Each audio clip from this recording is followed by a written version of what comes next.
நாகையில் 7 வயது மகளுக்கு பாலியல் தொந்தரவு கொடுத்ததாக தொடரப்பட்ட வழக்கில் ஒருவருக்கு 5 ஆண்டு சிறை தண்டனை விதித்து போக்சோ சிறப்பு நீதிமன்றம் உத்தரவிட்டுள்ளது. நாகப்பட்டினத்தை சேர்ந்தவர் ராகேஷ் சர்மா. போட்டோகிராஃபரான இவர் கருத்து வேறுபாடு காரணமாக மனைவியை பிரிந்து சென்று விட்டுள்ளார். இவருக்கு 7 வயதில் பெண் குழந்தை உள்ளது.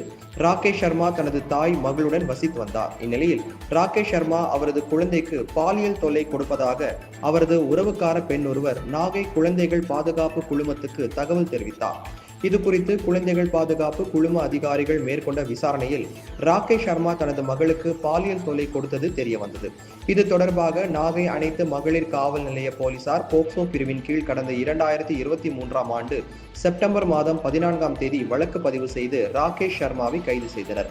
வழக்கை விசாரித்த நாகை போக்சோ சிறப்பு நீதிமன்ற நீதிபதி கார்த்திகா ராகேஷ் சர்மாவிற்கு 5 ஆண்டு சிறை தண்டனையும் 10,000 ரூபாய் அபராதமும், அபராதத்தை கட்ட தவறினால் மேலும் 1 ஆண்டு சிறை தண்டனையும் விதித்து தீர்ப்பளித்தார்.